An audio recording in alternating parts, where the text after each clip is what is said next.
is Derek Brunson. And it's not just Derek Brunson, it's Blonde Brunson. So you better put some respect on his name. Is he there? Shall we turn to the magic of Zoom and find out if Blonde Brunson, he's there. Derek, long time no speak, my man. I know, it's been a while, man. I heard you say likely number one contender.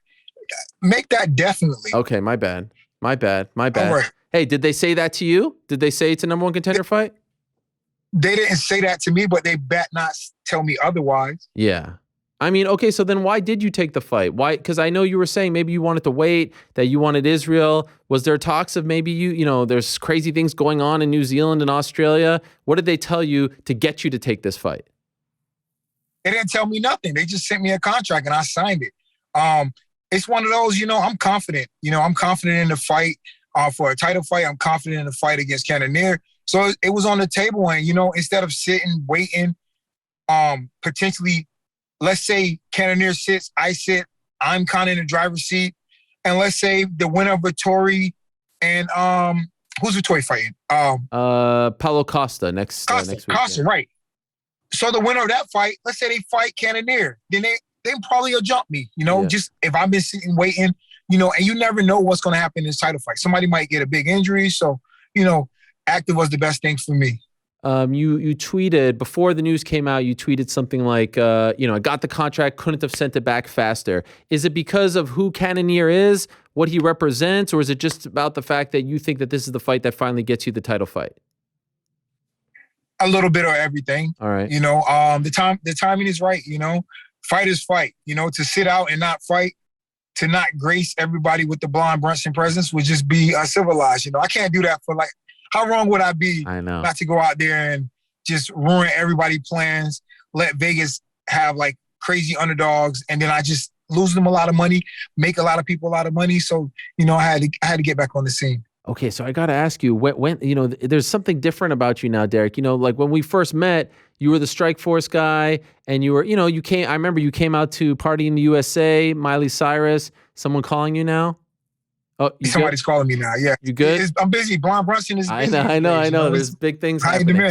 But what's changed? Is it just maturity? You're just more I could feel you're a different guy. You're not the same guy that I talked to 11 years ago. And of course, we all change. We all get more confident and wiser. But you've got a swag to you now. You've got confidence. What has ultimately changed about you?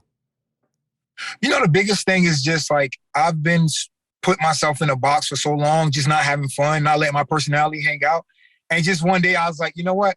I got tired of it. I'm like, I'm not going to be going to the gym every single day, not having fun with what I'm doing, just being in the UFC is just not enough. I see so many fighters get content with fighting the top promotion, the UFC, being marketed properly, whatever, and they're kind of content.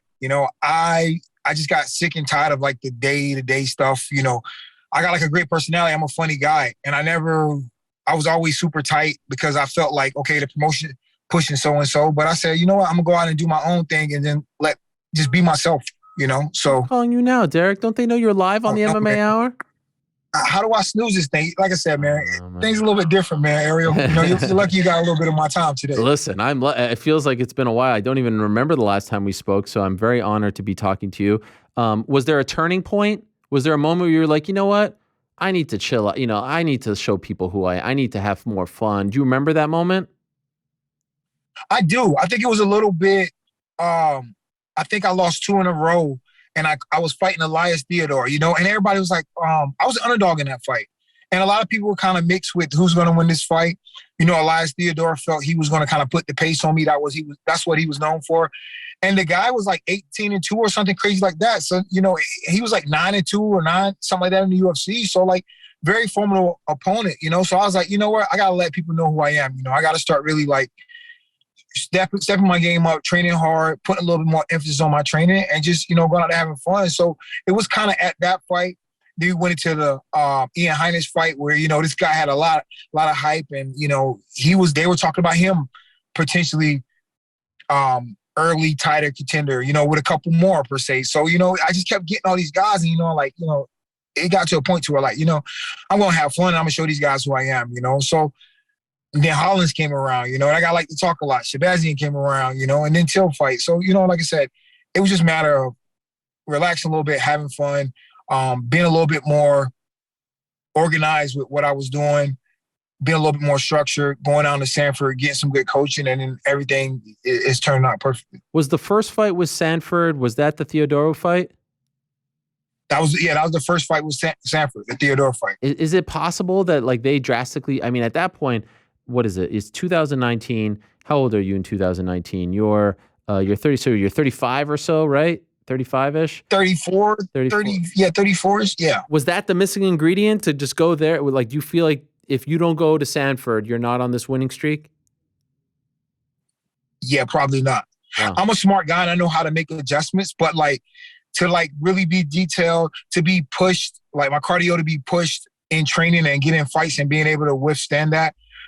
There's just a different level whenever I'm going to fight. I'm never going to quit in a fight. But if I didn't go to Sanford, I might get in a tough fight and I'll just be super tired, because I haven't been pushed previously, that I'm not able to perform at a high level or have cardio. But being that when I made the trip to Sanford, I'm able to push through these tough fights. So, yeah, I would definitely say going there definitely, helped my streak and definitely helped change my career from where I was at and where I'm at now. Now, who inspired you to bleach the hair?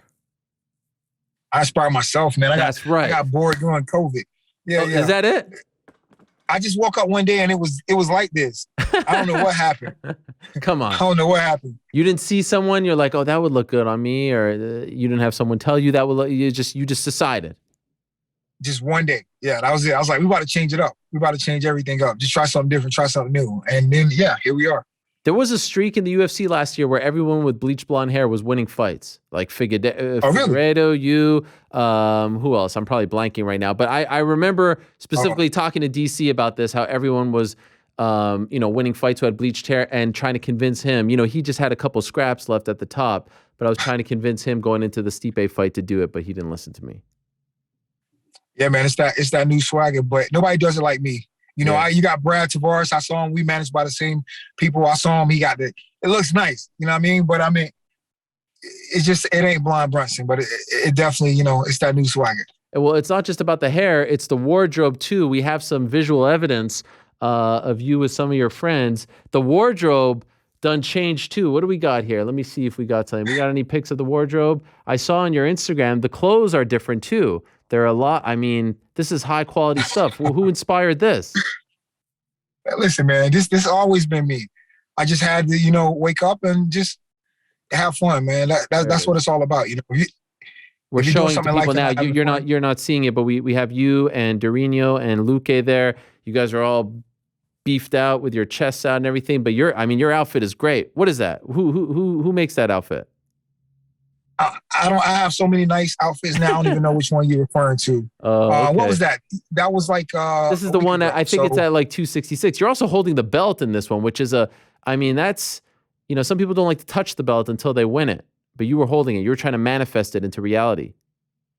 Absolutely, manifest it. There you go. Let's not. We don't have to create no false things behind the belt. Yeah, we manifesting it. Go ahead and touch it, fill it out. Yeah, how did it feel? Make sure it fits properly. It feels good. It felt good, fits properly. The color is nice. We might need a little bit more gold on that, so maybe change the tint a little bit so I can match my hair. But yeah, all together, I like it. Was that the first time you touched it? That was the first time I touched it. Wow, interesting. And you're so close.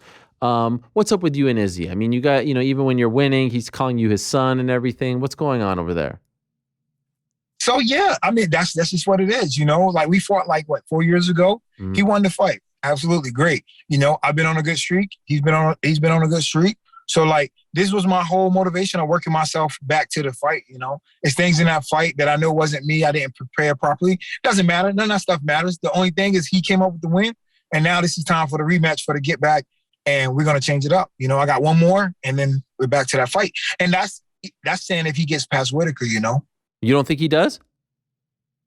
I don't know. It's a close fight. It's a close fight. I'm gonna love it because somebody's gonna get knocked out or beat up. So yeah, I hope they beat each other up really good. I'm gonna love it. I'm gonna enjoy every second of it. After that fight at MSG, that was actually 3 years ago in November. MSG UFC 230, you versus Izzy was a big fight, big chance for it. I feel it. By the way, I feel like you've constantly been put in this spot where, let's just be honest, they kind of want you to lose, right? Like they're using you to make someone else into a star. Edmund, Ian, Holland, Darren Till. Is that Izzy? Do you agree with that assessment? Like you're constantly being put in that spot? I don't think it's really no spot. I think it's like if you like, let's say that's kind of how the game goes. It's like if you're not beating the guys above you, then they kind of like wing you back. Okay, so you're not quite ready for a title shot. So if you're not quite ready for a title shot, then you're fighting the guys behind you. So when you beat that guy, and it's like all the guys that was ranked above me, I already fought those guys, and I fought Jacare recently, I fought Izzy, I fought Whitaker, so like all these guys ranked ahead of me, I already fought pretty much, and all the other guys was like close to contending, so it put me in a weird spot. So I guess I was that like test, and I had to go scratch and claw to work my way back up, and I did that, I think that's how it goes, because it's like this: if you can't beat the guys below you or the guys that's coming up, then how are you going to be ready to be a champion or whatever? So I feel like anybody in that spot have to really get better, look at themselves, and elevate past that, or you're just going to be, keep losing fights outside of top 15, then you're going to get cut from the UFC. So after that Izzy fight, like how did you handle that one? That was a big one for you, and obviously it led to the change of going to Sanford in South Florida. But, big spot, MSG, you guys going back and forth. How did you handle it? I was pissed off right when I went back to the locker room. I was just like, man, can't believe I was just so mad that I was able to get in so easy. Like I had them body locked, and like, bro, those are easy finishes for me. When I grab somebody that well, it's just like, I just felt like I squandered the opportunity. I kind of took them lightly, I would say. I underestimated them. Really? I underestimated them. I was like, I'm going to squash this guy easily, and it wasn't nothing to like, when it comes to mixed martial arts, I'm not like, when I say underestimate people, I don't disrespect people. I just feel like I got their number. So I'm like, I got this guy's number, like no problem. So I kind of underestimated where I need to be. My cardio wasn't up to date. I was training at home with soccer moms, soccer dads, firemen, police officers, and stuff like that. So those are my training partners, wow. The guys that wasn't like full-time martial artists. So I'm up here smoking these guys in the gym, and I go into a fight and I'm not ready for this high-level guy that's in front of me, that's got a lot of feints, a good style, that's going to be scrambling. These guys that I was training with, they try to scramble, they're on their back, they try to take me down and they fall to their back, So like when you're at that level in the UFC, top 10 range, the guys are fighting for every single thing. Another call. Somebody calling me again, man. Somebody calling me again, man. Same person? A different person, just different person. Yeah, I know, man. That is rude. So you felt like it was time for a change. You needed to get out. You need to be training with top-level guys, be around top-level people. You were legit training with soccer dads and stuff, firemen for Israel Adesanya? I was training with soccer dads, firemen, come on, police officers, janitors. What? Like that was who was my training partners. One UFC fight I had a homeless guy I was training with. Like he used to be like an amateur boxer. A homeless guy. I tried to go find him after my fight and give him money, but I couldn't find him. Like nobody can find him. So wow. like, this is in North Carolina? This is in North Carolina, yeah. Wow. And I'm shocked that you made it this far with that kind of training. Yeah, I was training at Jackson's for a while, and I had a lot of stuff going on at home, so I had to be close to home.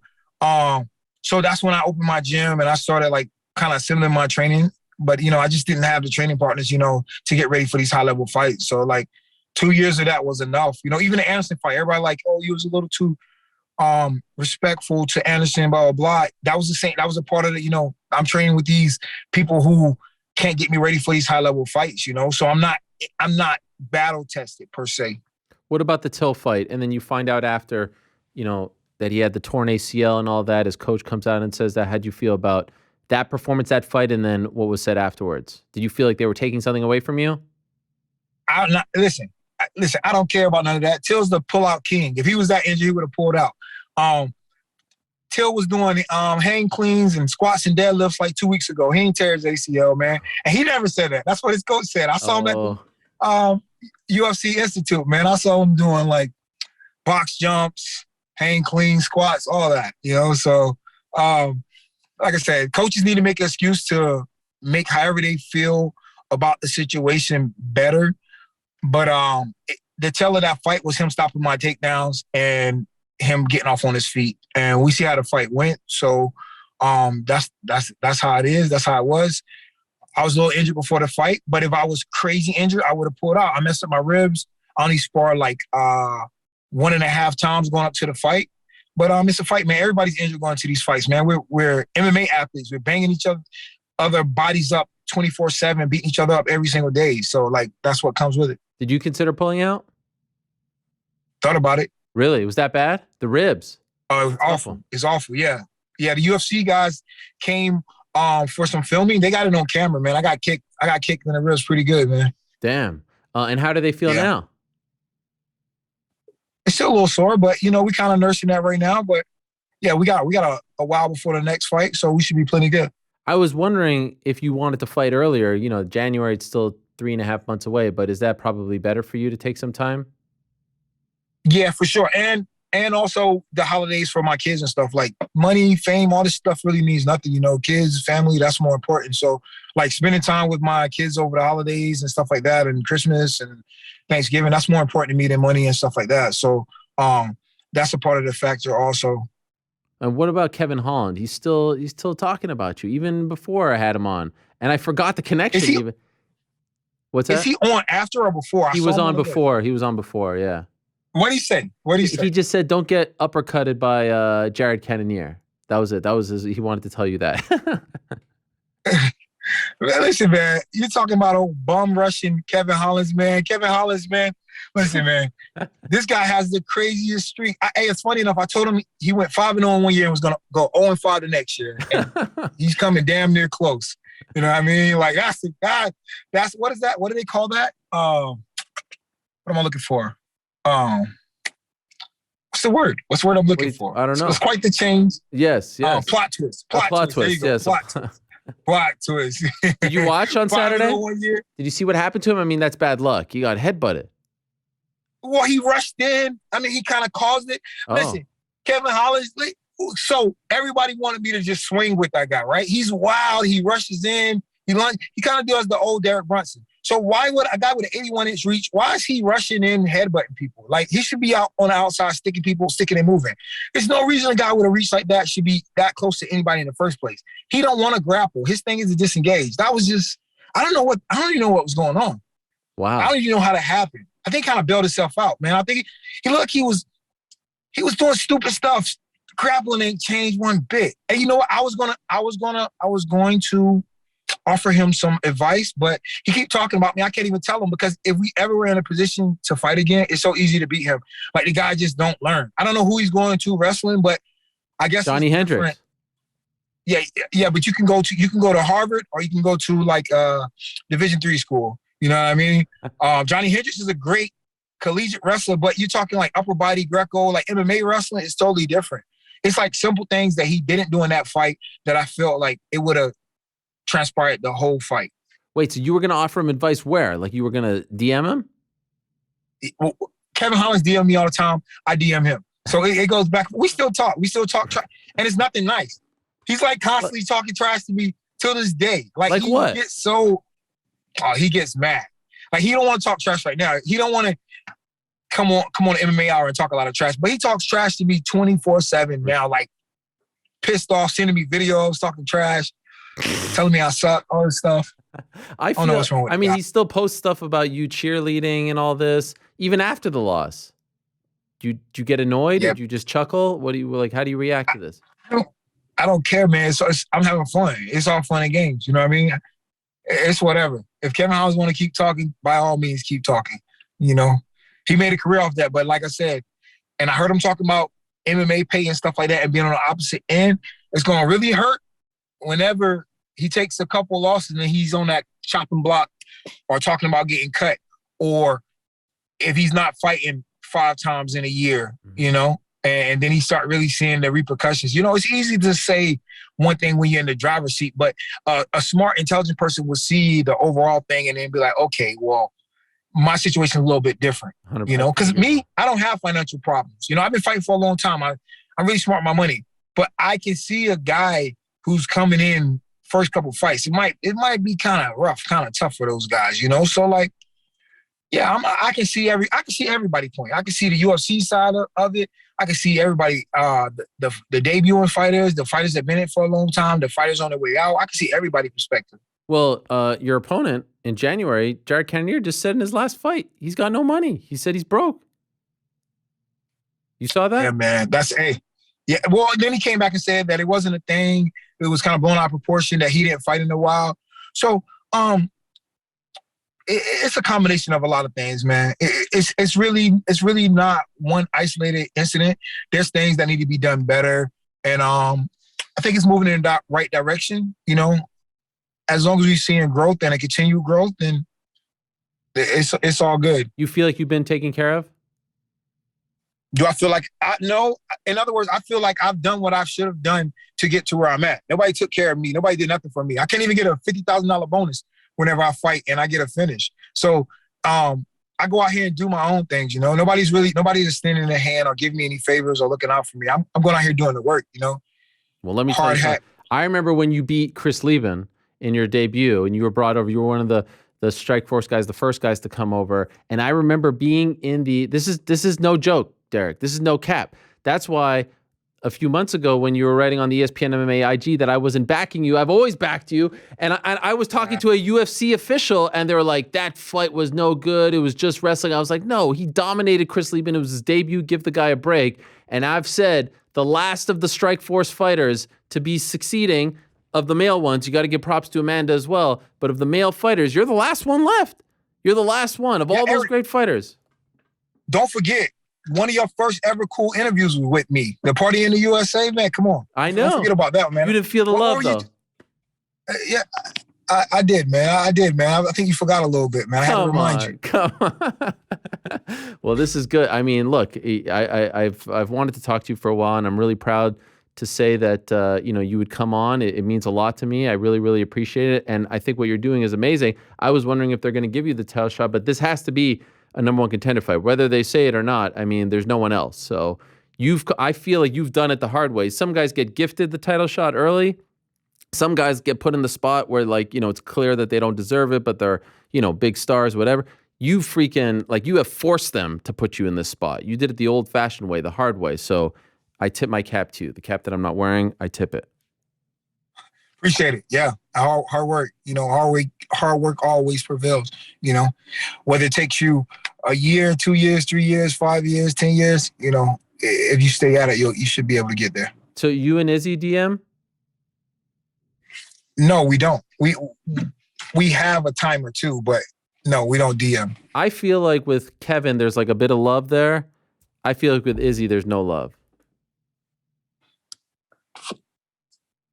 With Kevin, there's no love. I feel like there's a big brother, little brother thing with Kevin. Deep, deep, deep, deep down. There's a big brother, little brother. With Izzy, I feel like there's none of that. Oh yeah. Oh man, Izzy need to straight get after it. That's just how it has to be. I have to run through Jared to get to Izzy. I have to do that. That's a must. I have to. Like I said that I think this can be one of the best middleweight fights in the history. I think it can be one of the most selling middleweight fights in history. So that's up to me to run through Jared and get to that. Is a win enough against Jared, or does it have to be a finish, given your history? I think a win is enough, but I think it'd be hard for me not to finish Jared. What do you mean by that? I mean that I'll fight him, I'll finish him. Okay, all right. Yeah. I love it, Derek. Well, if I was next to you, I'd give you a big old hug, Derek. I feel like this is a reunion. It's very nice to talk to you, my man. Congrats on all your success. Much love, much respect. I hope the ribs feel better, and I hope it all goes well for you, and that in 2022, Derek Brunson, the last of the great Strikeforce fighters, 11 years later, what a story, gets to fight for the UFC title. That would be a great story, man. So thank you again for doing this. Thanks for coming on, and I'll talk to you soon, hopefully. Sounds good, Ariel. I'll see you. You're the man. There he is, Derek Brunson.